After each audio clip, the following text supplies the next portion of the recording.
Hello everyone, welcome back to my channel. Today we will talk about research support including planning and execution of clinical trials.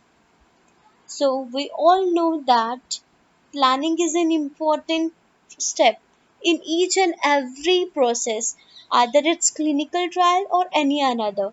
So a product manager's most critical task is preparing a project plan for a global clinical trial. But what constitutes a successful plan and how do you execute it in a landscape that has become increasingly more complex? Let's start with the basic. The successful execution of a clinical trial means the project is finished on time, on budget, and has a high level of quality. So, we have to consider all these parameters while planning our clinical trial. So, it should be finished on a time, we have to be in the budget, we have to maintain the high level of quality. It only figures then that those objectives should be clearly defined before initiating any project. So, the main purpose of planning is to anticipate all possible actions that will take place throughout the project. The main obstacle a project team faces is the defining of the critical path. So we have to understood in the whole process that which are the critical points, which are the critical parts where we have to be more conscious. In other words, all the tasks that need to be carried out in parallel and sequentially need to be understood. When should they be completed to achieve a clinical trial milestone? How should those activities be performed in order to successfully complete them? What is the end goal? And what are the organization's strategies? This need to be structured in such a way that it can be used by other project teams that have to perform clinical trials.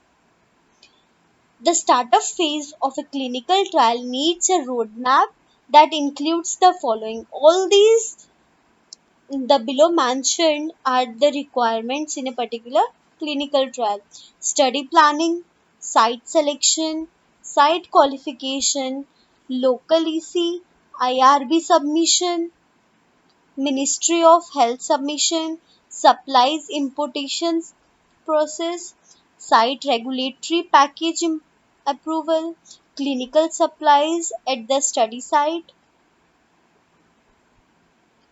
Now, we need to define all the activities to be done in parallel and sequentially for each one of the steps. And mostly, we are talking about critical paths, including the time needed to perform each activity.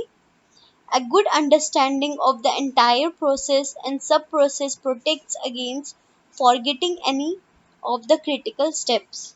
New venues, for example, you may decide to generate a sub-process for site selection activities and then define the critical path to select sites for the clinical study.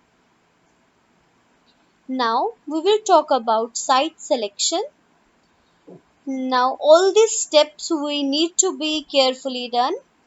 Request for site identification. It generally requires 2 working days. Feasibility questionnaire development. It usually takes 5 working days. Develop site identification strategies. Usually take 2 working days. Create the preliminary potential site identification list. And it usually take 1 working day. Develop final potential site identification list, usually takes 1 working day. Contact sites, collect the information, and this takes the most of the time, that is 10 working days. Identify sites for qualification and investigator database update, and both of these takes one working day. Now, once the project plan template is developed and implemented, the project manager should customize the tool according to the study specific requirements. Then, Log the planning by saving the baseline. The baseline should be saved immediately after the initiation of the clinical trials activity. This allows for an evaluation throughout the project of any deviation from the initial expectations. It is very important that information be updated on a regular basis with the actuals in real time and shared with the project team accountable for the deliverable as well as with senior management. A risk management plan should be followed in parallel with clear mitigation strategies and contingency planning. The activation of backup countries and the selection of additional sites. So in the planning we also need a backup plan.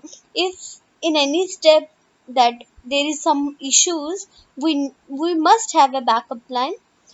In this way the delays are predicted with sufficient time to resolve them efficiently.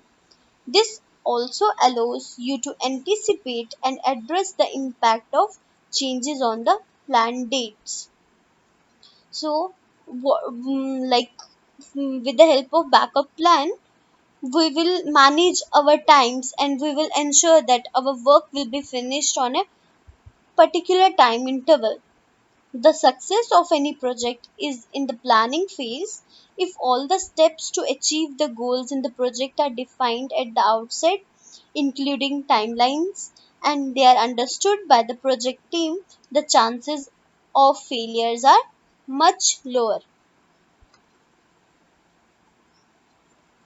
The way clinical trials are conducted has changed significantly in the last 20 years.